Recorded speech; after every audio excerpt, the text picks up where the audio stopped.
Elon Musk.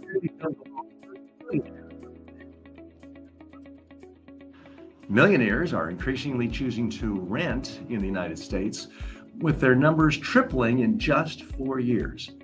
And John Deere, the tractor company, is reporting falling sales as tariffs and low crop prices hit United States farmers hard. We'll also look at AI deepfakes. They are impersonating doctors to sell fake health products, and how viral influencers like Lil Miquela are gaining millions of followers and major brand deals despite not even being real. All that and more. Welcome to Filtered with TJ Walker.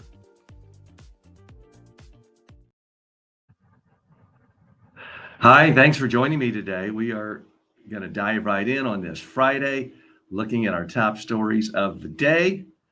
And there we go, getting our graphics just right. For those of you joining us on Amazon Music, welcome. Spotify, iTunes podcast. This is available as an audio podcast. If you want to see what I'm talking about, see the headlines or see me, you can always join us on any of the video platforms. We're broadcasting to you live on YouTube today, LinkedIn, Facebook, and hello to our friends on Twitter as well, and Twitch and a few other places. And it's available on demand there as well. Let's dive right in with story one. Elon Musk's $900 billion gamble. According to the New York Times, Tesla's board has proposed a pay package that could make Elon Musk the world's first trillionaire. But the catch is enormous. Musk would have to boost Tesla's market value from $1.1 trillion today to $8.5 trillion over the next decade. All of the compensation, worth up to $900 billion, would come in Tesla's shares. Musk would need to stay with the company at least 10 years, oversee a 25-fold jump in profits, and roll out 1 million autonomous taxis and humanoid robots. But here's the context. Tesla already trades at a price-to-earnings ratio around 180 to 200. That's nearly 10 times the industry norm. If Tesla were valued like a normal car company on its existing profits, it might be worth $70 to $350 billion, far below its trillion-dollar market cap. Meanwhile, most CEOs of companies with similar or larger profits earn in the tens of millions of dollars, not billions of dollars. Stellantis CEO Carlos Tavares made roughly $39 million last year. And the median S&P 500 CEO made about $17 million. Musk's potential payout is not just large, it's unprecedented in corporate history. Okay, so what's the real message here? The Tesla board is seemingly saying, we have blind faith in you, Elon. We'll just give you everything. We'll give you every dollar that we have, every dollar coming in. Why not every dollar in the whole world? $1 trillion for one CEO? Does he really need that much incentive? He wouldn't work hard for $500 billion. And let's keep in mind, he's splitting his time with this company, about 10 other companies. Human beings have enough trouble even dealing with a number as big as $1 billion, but a number as big as $1 trillion is going to just blow people away. Let's dig a little deeper. I am not one of those on the left of center who thinks that all income inequality is bad. I'm not saying, isn't it awful that someone can be rich? I don't have a problem with people becoming rich, especially if they create new products and services and build businesses that give hundreds of thousands, millions of people income and investors a lot of money for their retirement. I don't have a problem with that. But at some point, the hype machine just goes into overdrive and can't seem to stop. Again, it's one thing to have your publicly traded company valued at twice as much as your competitors, or 3 times as more. But now we're talking about 10 times more than the average car company. You could say it's not a car company. Okay. I don't know about you, but when's the last time you were in a Tesla? They don't really feel very luxurious. They don't really feel any different than they did 12 years ago. certainly it was on the front end of innovation, but are they still innovating? I mean, I see Waymo doing fantastic things with its auto-driven robotic cars. Other people are in the market. Electric vehicles are now in pretty much every car dealership. So is Elon Musk still the huge innovator? And does he need $1 trillion to show up for work? That's what just seems bizarre to me. Again, I'm not one of these who says, oh, all income equality is bad, and we should be exactly like Sweden, and CEOs should only make 3 times as much as what a factory worker makes. I don't think we have to have that much equality. But at some point, when one person is a trillionaire, money gives you power. Power flows from money. We certainly saw that last year with Elon Musk just writing a check for $250 million to Donald Trump, which very well could have made the difference in the election. That was a lot of money. So at some point, if someone has more money than all of the individuals of some small countries, it makes that person almost like a sovereign state. It gives that person such immense power. And the whole concept of democracy, if for those of you who believe in that quaint notion of democracy, if there are any of you left, it just doesn't really work well if one person has as much power as millions and millions of actual other citizens in a particular country. Do I want to say a firm income limit? No, I'm not ready to go there. But here's the other thing about Elon Musk. Even though he stammers, even though he seems like he's on the spectrum and has said he's on the spectrum, even though he seems socially poorly skilled, he's a master storyteller. He's great at pitching investors on the story of here's the future. Oh, don't look at our car company revenues today. Look at the fact that I'm going to create the world's most gigantic autonomous robot company in the world. I'm going to create the biggest car company in the world where it's autonomous. He is world-class at telling a story and telling a story of the future. That's why he makes this much money. Some of his stories pan out. I mean, he really did. Again, he get tired of saying this. He didn't invent Tesla. He didn't found Tesla. A lot of people think he did. He bought it went through. It was already an existing company, but he turned it into something real. He's turned SpaceX into something real. He's turned a number of companies into real things. But he also has a history, a track record of over-promising and under-delivering. He's been promising self-driving cabs or self-driving cars every 2 years for the last dozen years. It never seems to really get here, at least at any kind of scale. So he's always talking about what's happening 2 years from now and rarely ever meets those goals. At some point, I think we're set for a fall. I'm not telling you to short your Tesla stock. I'm not telling you to sell your Tesla stock. This is not a show giving you financial advice, investment advice. It's not. But at some point, you have to grow into your story. You can only talk about the future for so long. Now, Jeff Bezos was able to do it for a long, long time.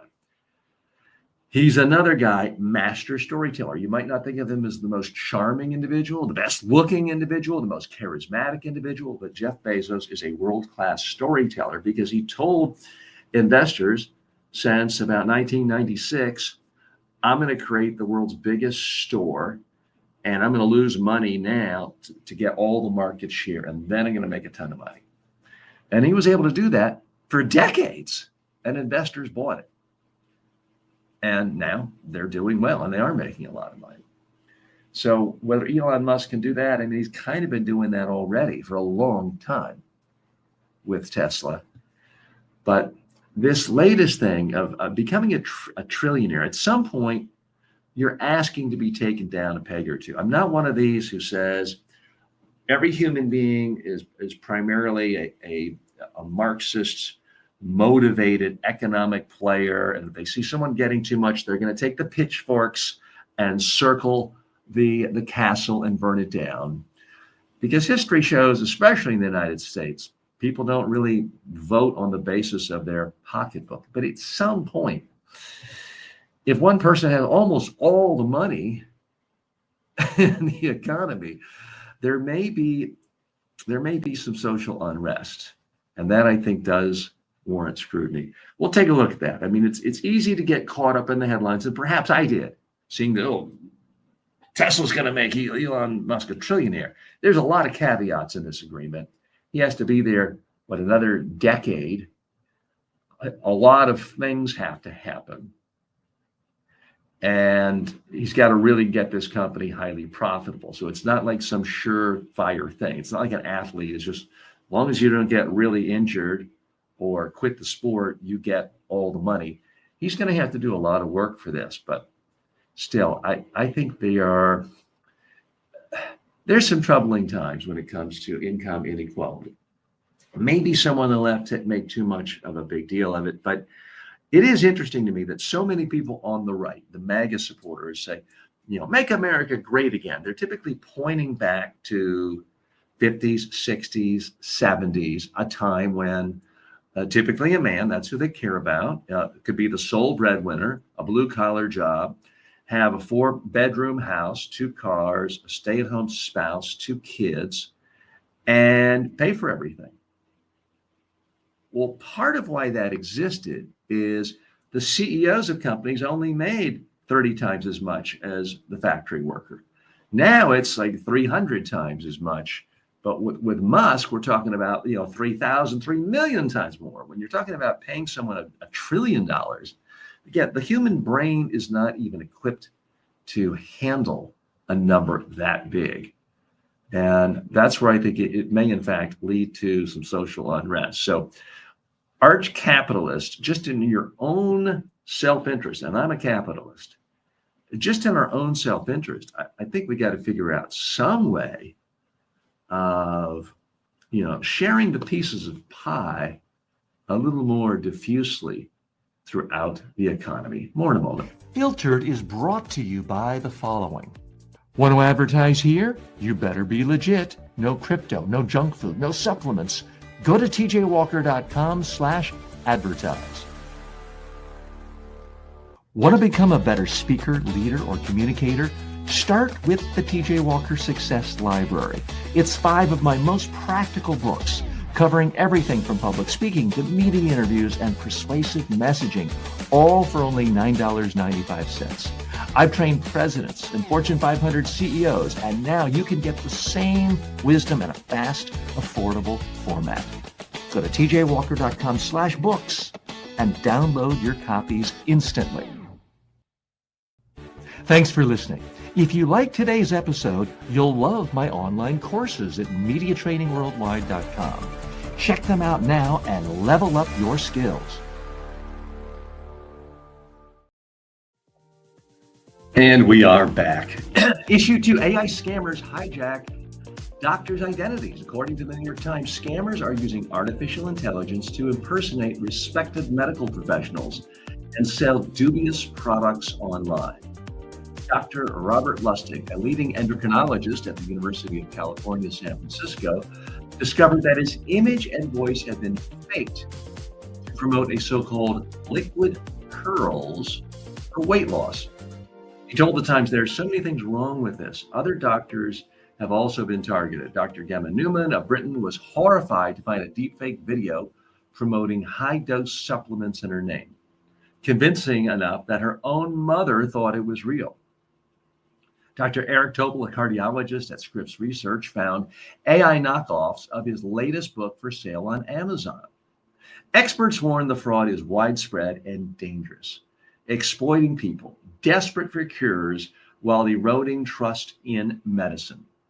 Regulators have issued warnings, but enforcement lags far behind. As one cybersecurity CEO put it, with just a few online clips, I can actually create an AI bot that looks like you and has full-blown conversations. Okay, what's the real message here? If you see some respectable-looking, distinguished-looking doctor, someone you've seen before on TV, recommending some pill potion supplement online, beware. Chances are it's an absolute fake. AI scammers are manipulating you by using the faces of real doctors. So unless you're in the same room with them, assume it's maybe not real. Okay, let's dig a little deeper here. I've talked about AI a lot on this show. We'll continue to. It becomes the biggest story of the day. Even the First Lady of the United States gave a press conference on it yesterday in a presentation. But it really is a big thing, and it's taking over every part of our culture, every part of our life. And if you want to be a well-functioning citizen in the world in 2025 and beyond, it's not going to work for you unless you really develop an eye for scrutiny and the ability to discern what's real and what's fake. And you know what? It's not that easy anymore. You can be fooled. I mean, I say this, I have my own AI clone, tjwalker.ai, but it's not selling you any supplements. If you see me ever seeming or sounding like I'm selling a supplement, you know it's a scam. Because the only supplement I believe in is right here. It's a glass of water. And for those of you listening on the podcast, I held up a glass and I'm drinking water as I do throughout the show. So this is yet another reason why people distrust so much of the mainstream medical industry and medical complexes, because so much bad information is being put out by bad actors, and it's made to look like it's coming from mainstream doctors.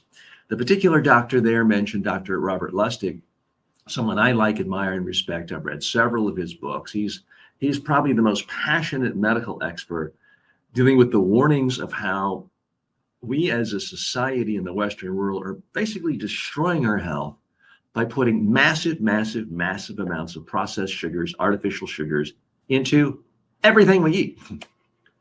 He has been very eloquent about this problem. So if you see him promoting some pill, especially a pill with some kind of fake sugar in it, you know it is a scam. So how is a consumer supposed to navigate all this?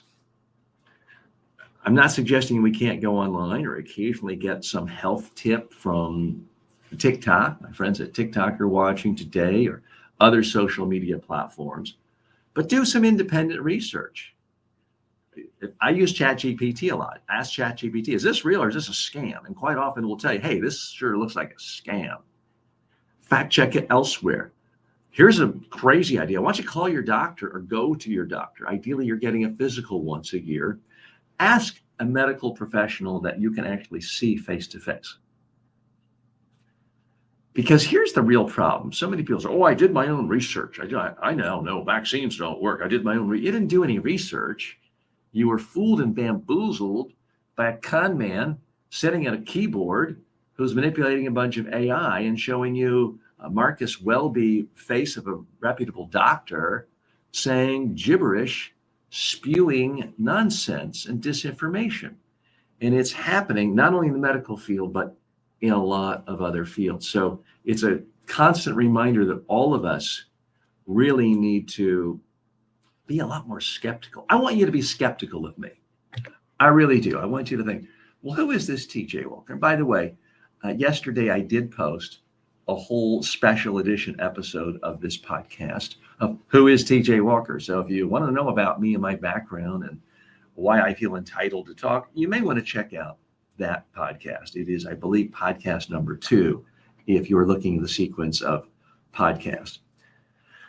But check out anyone else you're taking information from, especially if it involves putting something in your mouth, a pill, a potion, a supplement, a so-called vitamin.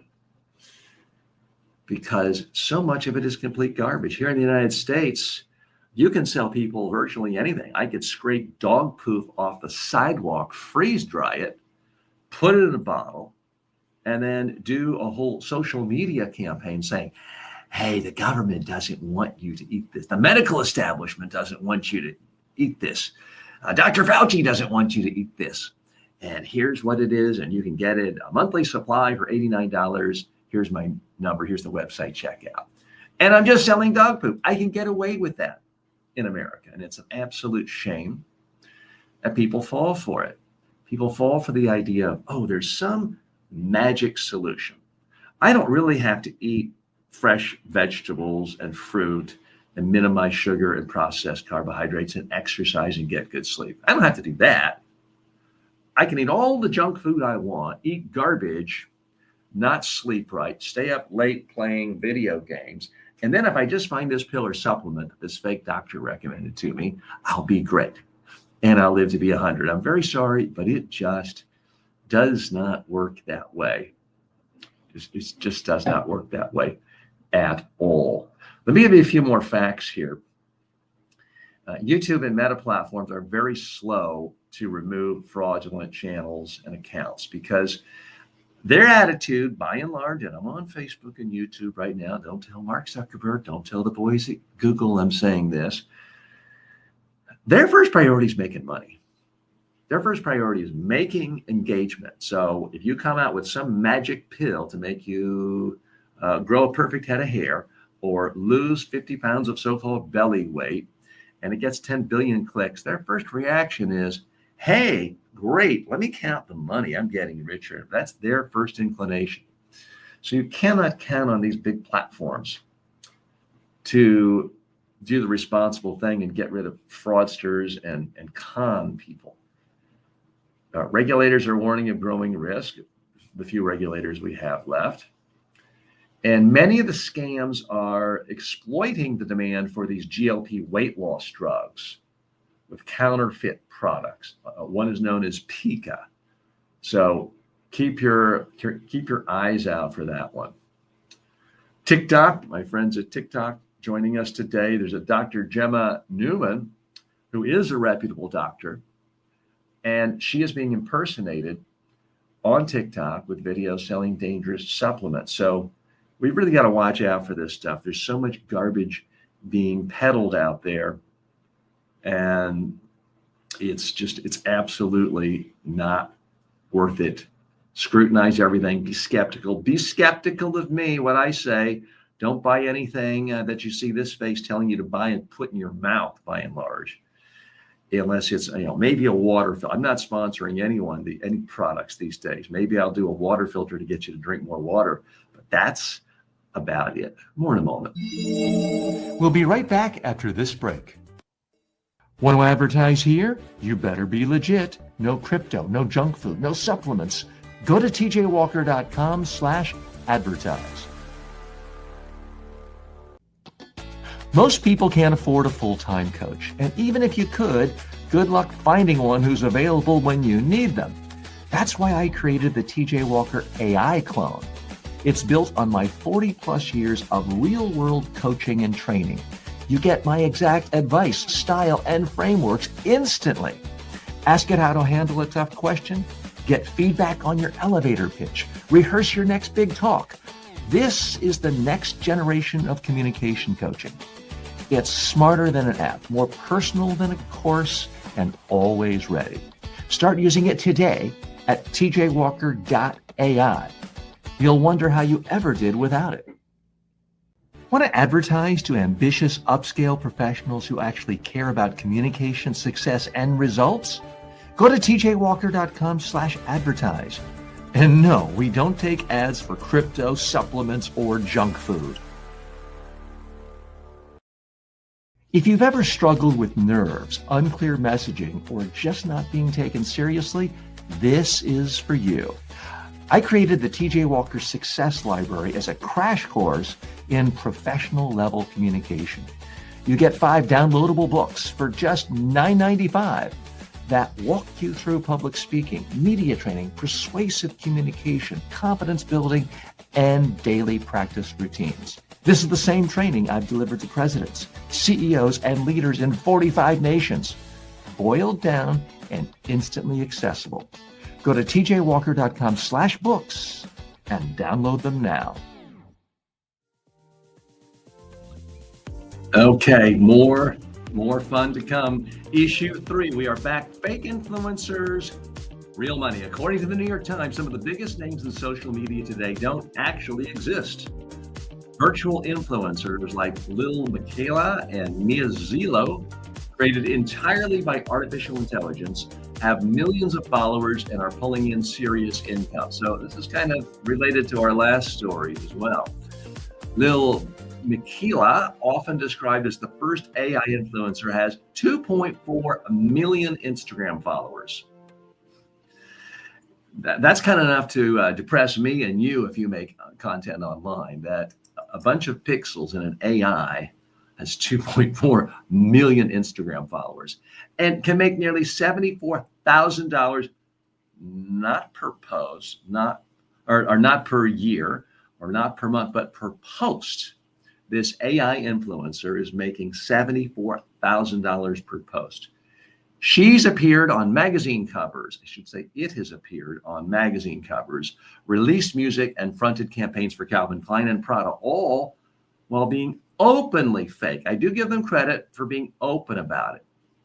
Mia Zilu, who looks more photorealistic, convinced many fans she was real when she attended Wimbledon. These accounts are run by teams at companies like Dapper Labs, which script their personalities, captions, and brand deals. Critics say it's unsettling, especially when these digital creations pretend to grapple with real issues like cancer. But for brands, the appeal is obvious. An influencer who never ages, never misbehaves, and can be in London and Los Angeles on the same day. Okay, so what's the real message here? Like it or not, we live in an era where fake influencers can be more powerful, more influential, and richer than real people.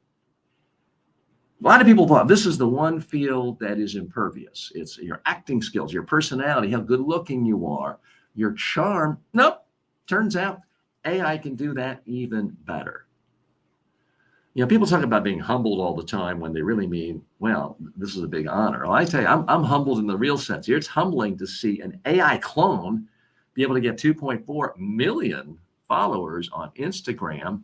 And most of us aren't getting even close to 1% of that. Okay, let's dig a little bit deeper. One of the things I would ask you to do if you are a parent is find out what are your children looking at. I mean, I do have a phone for my daughter she's able to use, but she doesn't have any access to social media. Now she's 12. At some point that may have to change. But I am going to want to take a look at what she looks at. And yes, I know she looks at social media from time to time through other friends' phones and other friends' iPads and stealing mine from time to time. But I would be concerned if I were a parent and a child of mine or any family member spent a lot of time taking advice from an AI image. Now, look, I watched cartoons growing up. Those are fake. You kind of know it's a cartoon. But it's another thing to take advice and tips and tricks on how to live and how to have good habits and what to cook from something totally AI generated. So I don't know where to draw the line. And some of you may say, well, TJ, you're a hypocrite because you have an AI clone. That's true. I have tjwalker.ai. You saw an ad earlier if you were watching this. But it's designed for a highly specific purpose. People who can't fly to me or fly me to them to do one-on-one public speaking training or media training and want live interaction and want to be personally critiqued can go to tjwalker.ai and look at a clone, and it's me. It's a video image of me, but I can talk to you in my voice, give you feedback on your speeches, your presentations, and personal development habits. So, and it's clearly identified. It says, hi, I'm TJ's clone as soon as you see it. So there's no subterfuge involved. I'll grant you, it's a fine line between what's the difference of doing that and someone just looking at an AI influencer on Instagram giving tips on the latest fashions. I don't know exactly where the line is, but I do know that many serious people are predicting, some within 10 years, some within 5 years, some within 3 years, that every job is taken over by AI. And a lot of people for the last 10 years have been quite smug about, yes, they're going to get rid of the drivers and the cab drivers and the truck drivers, and they'll have to retrain, not thinking, oh, it's going to come from my job too. So by all accounts, we're pretty close to the point where taxi cab drivers, truck drivers are going to be put out of business because of artificial intelligence. But it's happening to the beginning level coders. It's happening to some lawyers. It's happening to some radiologists. And now it may be happening to influencers as well, and a lot of creative fields. What does that mean? Long term, according to most experts on artificial intelligence and general artificial intelligence, true general intelligence, there's nothing you can do, because the only people who will work will be people who simply want to work. And the cost of everything will be so low because the technology will make it so inexpensive. So it's not that we're going to have mass starvation. It's that there simply won't be a need to work. I don't know when that's happening. If it happens in the next 2 years, you could say, why are we wasting time talking about this? Let's just go relax and enjoy ourselves. But it might not happen for 50 years, in which case someone my age might as well continue trying to be productive. I don't see any downside in you continuing trying to be as productive as possible, adding value to what you do to the world, how you help people, the services you provide, the products you create. And that's why I think it is essential we look and see, what is AI doing and how can we add to that? Because I certainly saw the trend lines a long time ago, that the days of people like me making a living just by traveling to one person or a group of people and delivering an in-person workshop face-to-face for a day, those days wouldn't last forever. And in fact, they didn't. And that's why I got into the online training space many, many years ago. And it's why I've gotten into the AI clone, the virtual interactive clone business a year and a half ago. I'm not some genius. I didn't understand why anyone would want to be on Twitter. I didn't invent Google. I don't say it because I'm a genius, but I'm at least thinking about how can I always see where technology is going so I can be a part of it and not be left behind in the dust. And that's really my lesson to you as well. Think about how you can use these technologies. I mean, one aspect of these AI influencers is a lot of you watching this and listening to this may think, I've got expertise. I don't mind talking to clients one-on-one, prospects one-on-one over the phone, Zoom, but I don't want to be blasting my face all over social media. Well, now you can use AI agents to create some kind of avatar for you. Could be cartoonish, could be someone who looks like you, could be someone who looks like exactly like you, to share your wisdom with the world. And you can then do something that you can have your clone do something you don't want to do. So there are a lot of positive aspects for this. Brands are liking this. They like influencers who can be everywhere, don't have to travel, don't negotiate, don't want salary increases, and don't get caught later being pedophiles, the way Subway found out with its Jared spokesman for years. But this line between authenticity and fabrication, it is collapsing. And where it ends up, it's really, really hard to tell. I want to say hello to some of our friends who are joining us live. So those of you listening on any podcast platform, you are listening on the on-demand version. I appreciate that. We typically go live 7 days a week with this show, typically around 8 a.m. Eastern time in the United States. So if you do want to join us live, you can try to stop in. Martins is saying hello. Martins, thank you so much for joining us. Let us know where you're watching from today. I see you're on Facebook. Festus writes in. Festus says, well, blue-collar jobs will rarely be taken over by AI. AI can't work without human input. So people losing out those who don't know how to use and apply AI. This is my opinion, TJ. I miss you, sir. Thank you. Been on the ground building and don't always make it here to listen to you. But blessings and keep you well. Forgive me. Forgive me if you don't believe in God stuff. No problem, Festus. Thank you so much for stopping by. Here's where I appreciate your sentiment. Here's where I'm going to respectfully disagree. And there's a fantastic interview, by the way, on the most recent edition of Diary of a CEO with an artificial intelligence expert who makes the case very clearly blue collar jobs are going out of the way. So far, so much of AI has just been what happens on a computer in a digital world, but it's going back into reality, real things. That's what happens to autonomous cars. The technology is now going into real physical things, and that's putting a driver out of business. But you may see from time to time, it's a little bit herky and jerky, but there are actual robots these days, and there are just recently in China, there were robot Olympics where you see robots that kind of look like humans, and they're running and they're doing sports and they're jumping. It's still hard for them to pick things up and have the finger movement that of human, but it's getting better every day.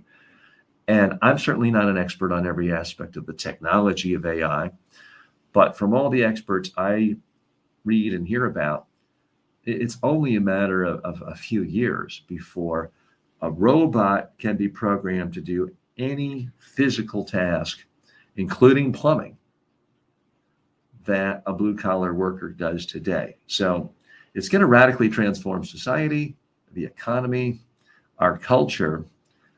I don't know how we prepare for it. I'm doing the best I can right here by talking about these issues, getting you to think about it. I'm thinking about it, and all of us trying to build some skill levels wherever we can.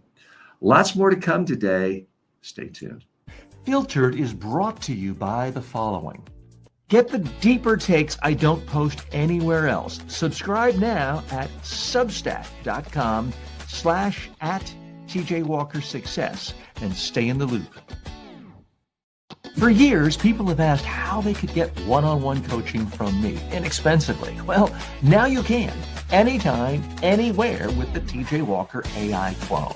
It's like having me in your pocket, ready to help you prep for a speech, polish a pitch, or calm your nerves before a big meeting. You talk to it, it responds like I would, based on my real-world coaching of thousands of leaders and communicators. Check it out at tjwalker.ai.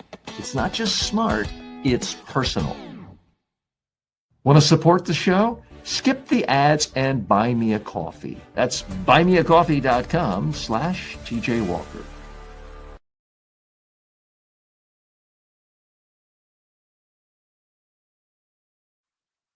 Okay, we are back. Let's go to issue 4. Why millionaires are choosing to rent rather than buy homes. According to the Times, the number of millionaire renters of apartments and homes in the United States has more than tripled since 2019, reaching nearly 14,000 households in 2023. The surge reflects a shift in priorities. Glenn Stegeman, a Florida-based broker, told the Times they're choosing flexibility and liquidity over ownership. Even those who are buying are opting to rent to avoid property taxes, insurance costs, and the headaches of maintaining homes in disaster-prone states like Florida and California. Rent Cafe's report shows New York leads the way, with millionaire renters rising from just over 2,200 in 2019 to more than 5,600 in 2023. San Francisco, Los Angeles, and Miami also saw significant jumps. Renting frees up cash to invest elsewhere, especially as homes take longer to sell and housing costs remain steep. Most wealthy households still own their homes, over 143,000 do, but the trend underscores how even the richest Americans are rethinking what it means to put down roots. Okay, what's the real message here? For too long, everyone in America has been fed this BS nonsense. You got to buy a home. You got to own a home. All rich people own a home. If you buy a home, you'll become rich too. If you don't own a home, you'll be poor the rest of your life. It's nonsense. Wake up. Increasingly, rich people in New York and elsewhere prefer to rent. It's more flexible, and it's actually better for your long-term financial wealth building. Let's dig a little deeper here. I do talk about PR and communication a lot on this show. And I got to tell you, there's no one has been better at PR than the Home Builders Association of America. And full disclosure, many years ago, I did a training for the National Home Builders Association. Very nice people, but they have convinced Americans and a lot of lawmakers that you absolutely have to own a home in America. And they've convinced a lot of people you cannot lose money if you own a home. Wrong. People lose money every day buying homes.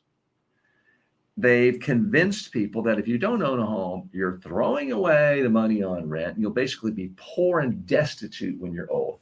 Wrong. Now, I'm not going to walk you through all the stats right here because I found every time I do that, people's eyes glaze over and they don't believe me.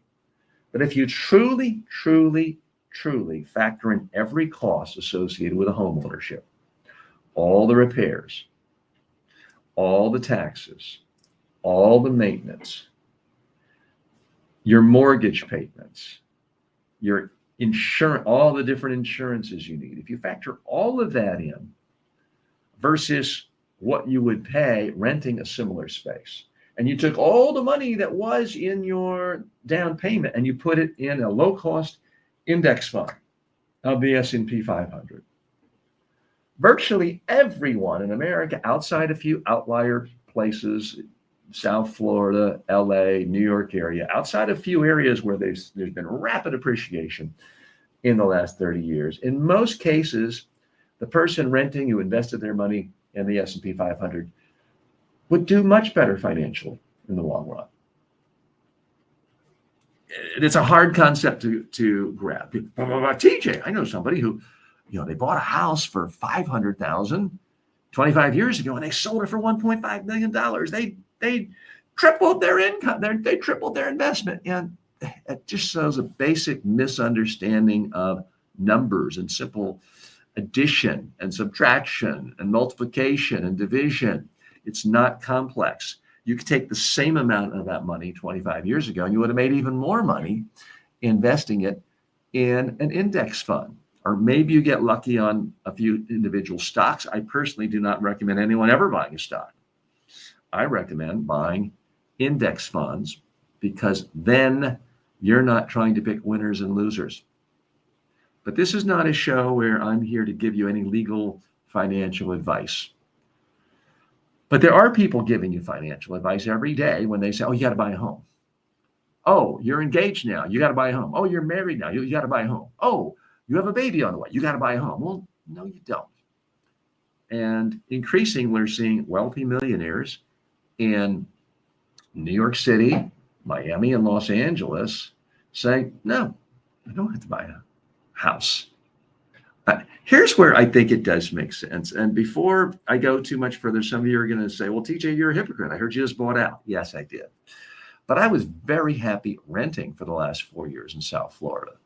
I can tell you the best thing that ever happened to me financially was going from owning a house in Long Island where taxes, repairs, fees associated with owning a house were wildly expensive, energy cost, to renting a very nice apartment in South Florida. It was the best thing that ever happened to my long-term financial statements and my long-term wealth building. And I did because of other members of my family wanting to buy a house, have just moved into a house. But unless you want a house that's unique, that's special and different and something you can't rent, then it really is economically irrational to buy a house. If you want the roots, fine. You want to change things, you love decorating, you love home repair, okay. Do it because you enjoy it. But my advice to people, think of your house as an expense. You don't go out to a nice restaurant. You don't take your children to an amusement park because you think you're going to get a return on an investment. You do it because it's something you want to spend your life doing for the enjoyment. It's an expense. It's not an investment. If you can sell your house and make money, consider it a windfall. Don't consider it a right. So I am happy to see the Times putting a spotlight on more and more people, wealthy people who could own a house, opting not to. Wealthy people could own 10 cars. Most don't. A lot of two-income families, whether they're married or not, have 2 cars. A lot of really, really rich families have 2 cars. Maybe they have nicer cars, but they don't simply buy more cars just because they have money. Just because you have money doesn't mean you need to buy a house. And this idea that you're guaranteed wealth or rich. No, you are not throwing away rent in a lot of markets around the country. You are actually throwing away wealth if you buy a house and you're taking money out of the market, which has been averaging, depending on how you count it, 8 to 10% a year for the last 50 years in the stock market, versus a real estate market, which according to economist Robert Shiller makes between, depending on how you define the inflation rate of the year, is earning on average only 1% a year. So the stock market does historically do better than the housing market. And the reason I stress this is it is about communication. We receive so much brainwashing, so much propaganda from vested interest, from bankers, from home builders, from politicians about you got to buy a house, you got to buy it. No, you don't. Certainly if you live in a big city, certainly if you're not sure where you want to live, if you're early in your career, there are numerous reasons to not buy a house, more flexibility. But financially, if you have the discipline to invest the money you otherwise would have put in a house, you'll be much better off never buying a house. Yes, I understand there are some tax advantages. And if you're fortunate enough here in the United States to have amassed enough wealth where you have to worry about an estate tax, which is you got to have more than $26 million if you're a couple. Yeah, there are real tax advantages long term for your kids, but that just doesn't affect most people. So I will be talking about home ownership from time to time. It is something that's being communicated and talked about in our culture everywhere. So I feel like I have to give it a little attention. I'm TJ. This is Filtered with TJ Walker, and we look at the top news stories of the day, business, technology, culture stories of the day, filtered through the prism, the lens of communication skills and personal development. More in a moment. We'll be right back after this break.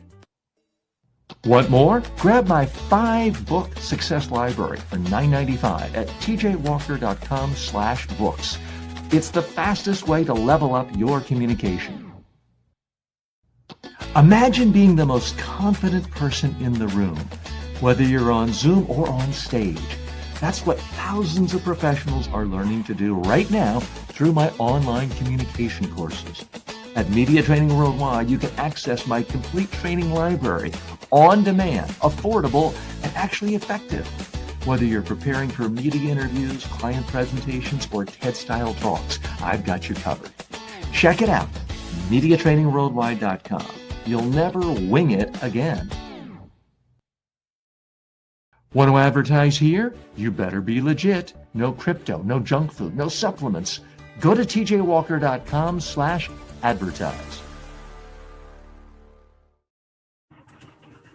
John Deere stalls under tariffs and farmer struggles. According to the Times, John Deere, the iconic American tractor maker, is reeling from tariffs and falling farm demand. The company expects sales of large agricultural machines to drop up to 20% this year. Steel and aluminum tariffs have already cost Deere $300 million, with another $300 million in losses expected by year's end. Meanwhile, farmers are holding back on new purchases as crop prices sink. Corn prices are half their 2022 highs. Soybeans are down 40%, and exports to China have plunged after retaliatory tariffs. Farmers are flocking to the used market instead of spending $250,000 more for new tractors that already cost at least 60% more than 8 years ago. One Cato Institute scholar called it pen stroke risk, the danger that tariffs and trade policy can change overnight, upending entire industries. For Deere and for farmers, uncertainty is now the biggest obstacle to long-term planning. Okay, so what's the real message here? The message is libertarians and conservatives and right-wingers have got it right. They've been warning us for years that when big government meddles things and just arbitrarily starts doing things, trying to help somebody, there are unintended consequences that can ripple out through the economy and destroy industries and businesses. And that is exactly what has happened with these tariffs that, whimsically, capriciously change every other day to be tough on the Chinese and tough on the rest of the world. And now we're seeing who it's tough on. Americans. There's nothing more American than the John Deere tractor company. And it's being punished because it turns out, who knew, they depend on aluminum and steel from other countries. Their customers, farmers, depend on open markets, selling products, selling crops to the rest of the world. And when you tweak something here and cut something off here and punish someone here, there's all these unintended side effects and downstream punishments in other places. And we are seeing that. Now, the irony, of course, is that the very person who set all this in motion claims to love and respect and care for the American farmer and for good old American companies like John Deere. By the way, I think I have some cousins who grew up in farms who work for John Deere. And I know I have one family member who has been a spokesperson for John Deere, but I'm not promoting them and I'm not an investor in them, not asking you to be. But you have to kind of feel sorry for a company like this. Because let's be honest, almost all of their customers voted for the guy who put these tariffs in place that are now causing the John Deere tractors to soar 60% in price. So they really have voted to screw themselves. I'm not saying that justifies it. I'm not saying we should relish that. But let's look at some more of the facts here. Deere sales for big tractors expected to fall up to 20% in 2025. The tariffs are costing the company $600 million this year. Net income dropped 29% last quarter. 238 layoffs in Illinois and Iowa. Hey, remember whatever happened? We're going to bring manufacturing back to America. Well, not to these 238 people. They just got canned because of the tariffs. Now, I'm not enough of an expert on commodities to know exactly why corn prices are down 50% or soybeans are down 40%. But one factor is, and this is not hard to explain why, China says we don't want your soybeans anymore. You're going to punish us, we'll punish you. So soybean exports to China have fallen 51% this year. I mean, that is a tough hit for anyone. And is this going to cause a political sea change? I don't know. People have a tendency to have cognitive dissonance and to say, no, I couldn't be wrong. I voted for this guy. He's now really harming me, but I couldn't be wrong. So this just doesn't compute. And this has been a huge frustration. The failed Biden campaign, it's bashed a lot, rightfully so. But the Biden campaign was kind of smug. They thought, wow, we have delivered more money in the form of jobs, investment, factories built to places like Texarkana in Arkansas, Texas border. And they were rewarded by losing another 50% of the vote. Trump absolutely destroyed not Biden, because he didn't run again, but his appointed successor. They got destroyed. So Democrats think if we just give money and we build factories and we build plants and we help working class people, they will reward us with votes. And sorry, it just doesn't work that way. There are other stronger cultural issues at play, which does bring me to our grab bag section. We'll be talking about that in just a moment. Last very tiny commercial break. Back in a moment. Hey, if you're enjoying this kind of take and want to hear more stories filtered through the lens of communication, make sure you're following the show, whether you're watching or listening. New episodes drop every single day. And if there's a little notification option where you are now, go ahead and turn it on. It helps you stay in the loop. 10 minutes. Okay, we are back just talking to our friends on TikTok today, joining us on another feed. Now, it's Friday. We are live. Let's go to the grab bag section. Governor Andy Beshear lands a SiriusXM podcast deal. Kentucky Governor Andy Beshear's show will air across SiriusXM's podcast network and Progress Channel 127, reaching 33 million subscribers. His first guest is House Minority Leader Hakeem Jeffries, raising Beshear's national profile ahead of 2028 speculation. Okay, so what's going on here? For those of you who haven't heard of him, because he doesn't get as much attention as Gavin Newsom and others, Andy Beshear is a sort of the dream of the Democratic Party of what they think will solve their problems. He's a white, straight man, and he is a governor, so he doesn't have any messy baggage of Senate votes. He's not from New York or California. He's not perceived as some big liberal. And he actually has gotten elected in a Republican-leaning state.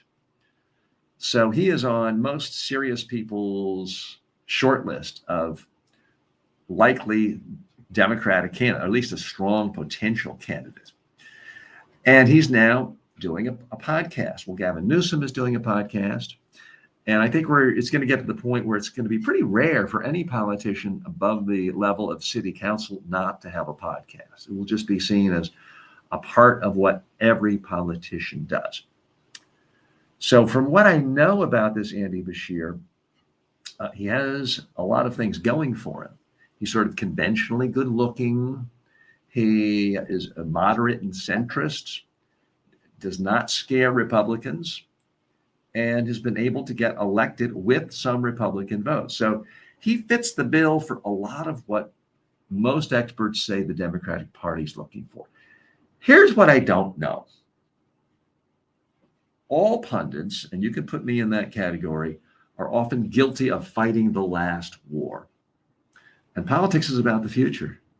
Nobody thought in 2015, even early 2016, that, yep, Trump's going to run away with the Republican nomination.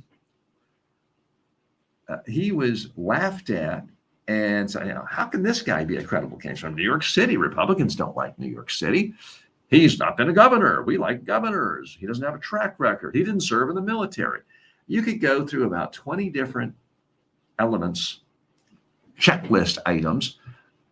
Donald Trump was on the wrong side of every checklist in 2015 and 2016.